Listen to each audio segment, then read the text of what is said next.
எல்லோருக்கும் மாலை வணக்கம். இந்த இனிய நிகழ்ச்சிக்கு என்னை அழைத்ததற்கு முதலிலே அருமை அண்ணன் திரு செல்வராஜ் அவர்களுக்கு என்னுடைய நன்றியை தெரிவித்துக் கொள்கிறேன். அதே போல நம்முடைய டாக்டர் திரு எட்வின் ராஜேஷ் அவர்களுக்கும் என்னுடைய நன்றியை தெரிவித்துக் கொள்கிறேன்.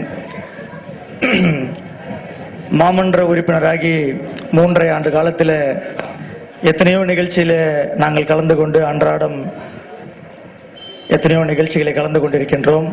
ஆனால் உண்மையிலேயே ஒரு நெகிழ்ச்சியான ஒரு நிகழ்ச்சி என்றால் அது இன்றைக்கு கலந்து கொண்டிருக்கின்ற நம்முடைய கிருபை இல்லத்தினுடைய நிகழ்ச்சி தான்.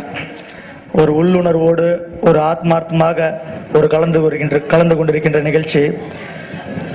இன்றைக்கு இந்த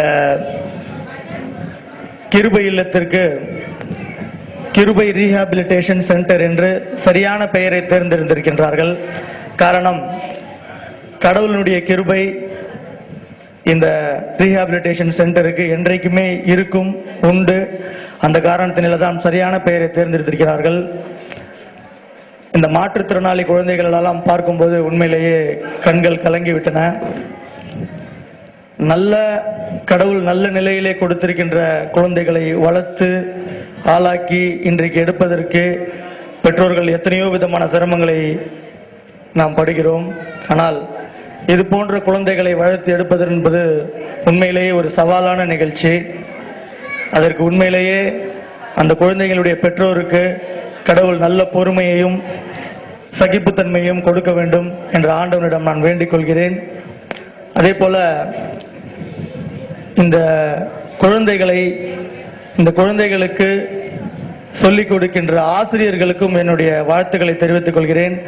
உண்மையிலே அவர்களுக்கு ஒரு மிகப்பெரிய பாராட்டை நான் தெரிவித்துக் கொள்ள விரும்புகிறேன். ஏனென்றால் இந்த குழந்தைகளுக்கு அவர்கள் செய்கின்ற அந்த தொண்டுதான் உண்மையிலே அவர்கள் கடவுளுக்கு செய்கின்ற தொண்டை போல. அந்த அளவிற்கு ஒரு பொறுமையும் ஒரு சகிப்புத்தன்மையும் கடவுள் அவர்களுக்கு கொடுக்க வேண்டும்.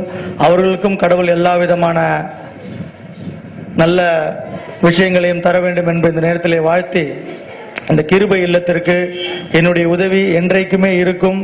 இந்த குழந்தைகளுக்கும் என்னுடைய வாழ்த்துக்களையும் புத்தாண்டு வாழ்த்துக்களையும் பொங்கல் வாழ்த்துக்களையும் தெரிவித்துக் கொள்கிறேன். அதே போல இந்த கிருபை இல்லத்தினுடைய நிகழ்ச்சி எந்த நிகழ்ச்சியாக இருந்தாலும், என்று அழைத்தாலும், எத்தனை வேலைகள் இருந்தாலும் அதை விட்டுவிட்டு இந்த நிகழ்ச்சியிலே நான் கண்டிப்பாக கலந்து கொள்வேன் என்பதை இந்த நேரத்தில் தெரிவித்துக் கொண்டு, அனைத்து குழந்தைகளும் கூடிய விரைவிலே அவர்கள் குணமடைந்து நல்ல குழந்தைகளாக திரும்புவார்கள் என்பதுதான் என்னுடைய ஆவலும். என்னுடைய வீட்டிலும் இதே போல ஒரு குழந்தை, என்னுடைய அத்தை மகளுடைய குழந்தை ஒன்று இருக்கின்றது. 10 வயது ஆகின்றது. இந்த 10 வயது ஆகியும் இதுவரை அந்த குழந்தையால் எந்திரித்து நிற்க கூட முடியாது. அந்த அளவுக்கு, அதுவும் இதே மாதிரி ஆட்டிசம் உடைய ஒரு குழந்தை. அந்த ஒரு காரணத்திற்காக நான் இந்த நிகழ்ச்சிக்கு வரவில்லை. உண்மையிலேயே இது போன்ற ஒரு தொண்டு நிறுவனத்திற்கு நம்முடைய பங்களிப்பும் இருக்க வேண்டும் என்ற காரணத்தினால்தான் இந்த நிகழ்ச்சிக்கு வந்தேன். இந்த தொண்டு நிறுவனம் மேலும் மேலும் தன்னுடைய தொண்டை வளர்க்க வேண்டும் என்பதை இந்த நேரத்தில் தெரிவித்துக் கொண்டு